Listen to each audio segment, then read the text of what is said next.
Terima kasih untuk teman-teman dari Malaysia, Lawang Malang, Bandung, Garut, Palembang, yang telah setia menyimak video sebelumnya.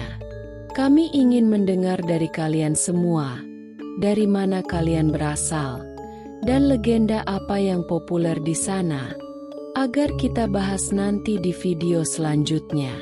Kali ini kami akan menceritakan kisah asal-usul Putri Duyung dari Sulawesi Tengah.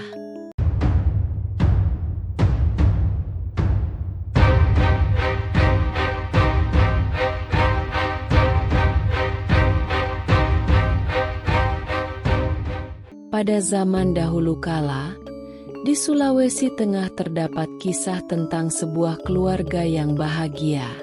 Keluarga itu sendiri terdiri dari bapak, ibu, dan 3 anak yang masih kecil.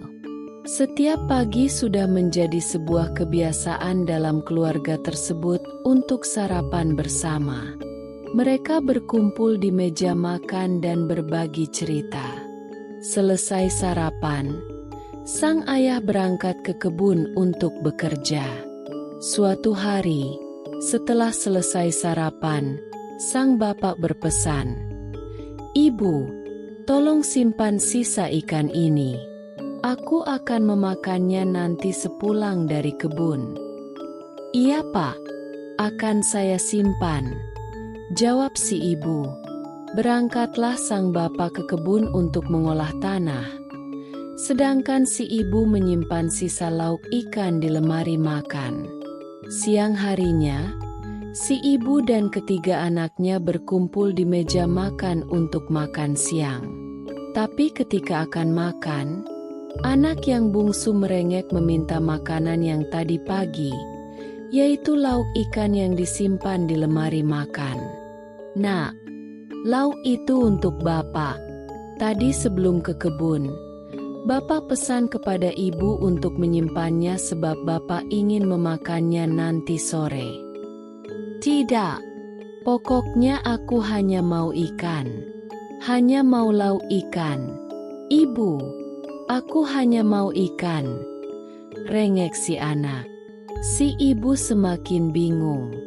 Ia tidak tahu lagi bagaimana harus memujuk agar anaknya dapat mengerti pesan dari sang bapak.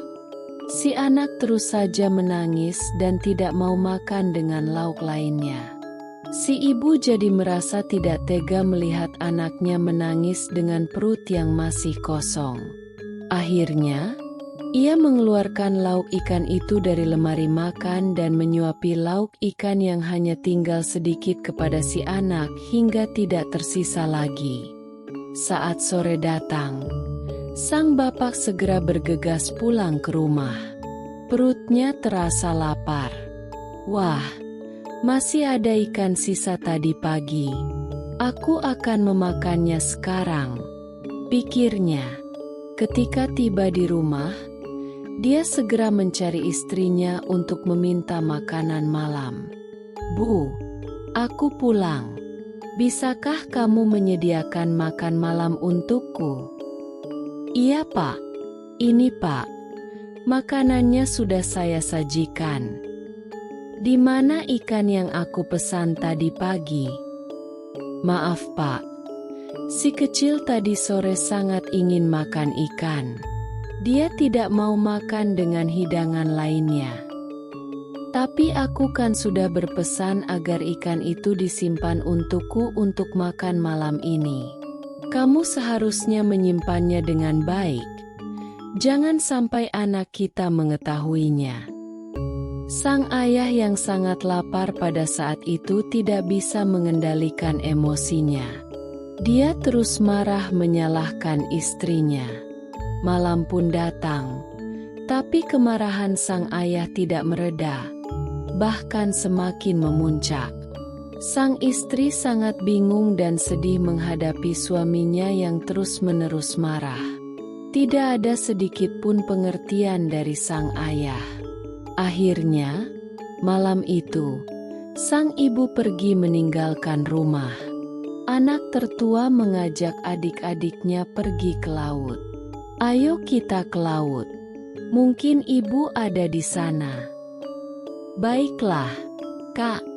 Mungkin ibu pergi ke laut untuk mencari ikan agar bapak tidak marah lagi. Iya, seharusnya kita mengerti saat ibu menasihati kita.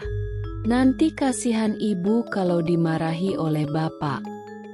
Iya, Kak, aku menyesal.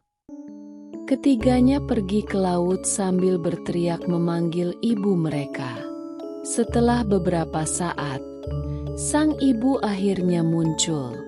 Ia memeluk ketiga anaknya dengan erat, kemudian menyusui anak termuda mereka. Nah, setelah ini kalian harus segera pulang ke rumah ya. Iya, Bu, jawab ketiga anak itu. Namun, menjelang malam, sang ibu belum juga kembali ke rumah. Keesokan paginya, mereka kembali mencari sang ibu di laut. Sesampainya di laut, ketiga anak itu kembali berteriak memanggil ibu mereka. "Ibu, kembalilah, si bungsu lapar dan ingin menyusu."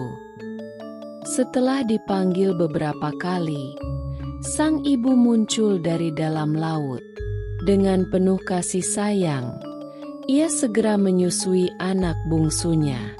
Namun, tanpa disadari, tubuh sang ibu mulai bersisik seperti ikan.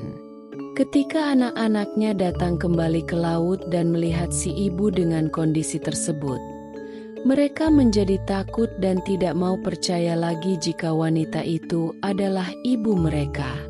"Sini, bungsu, ibu akan menyusuimu." "Tidak, kau bukan ibuku. Ibuku tidak bersisik sepertimu. Aku adalah ibumu. Kami tidak percaya kepadamu. Kau hanya mirip dengan ibu kami." Sang ibu merasa sangat sedih mendengar perkataan anak-anaknya.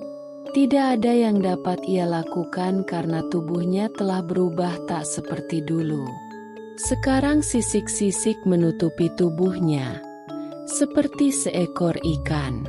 Perasaan yang awalnya manusia, sekarang setengah ikan, sangatlah hancur. Ia tidak pernah menyangka bahwa keputusannya akan menyebabkan dia terpisah dari anak-anak yang begitu dicintainya. Hanya ada air mata yang bisa dia luncurkan sambil ia kembali ke laut. Sejak saat itu, dia dikenal sebagai ikan duyung. Karena kecantikannya, banyak yang menyebutnya Putri Duyung. Pesan moral dari cerita ini adalah pentingnya kesabaran dan memahami konsekuensi dari setiap tindakan kita agar tidak melukai perasaan orang lain. Kita juga perlu berhati-hati dalam mengambil keputusan agar tidak menyesal di masa depan. Sebagai anak yang baik, patuh pada orang tua juga merupakan hal yang penting. Dengan memiliki sikap-sikap ini, kita bisa menjalani kehidupan dengan lebih baik dan membina hubungan yang harmonis dengan orang-orang di sekitar kita. Begitulah cerita asal-usul Putri Duyung.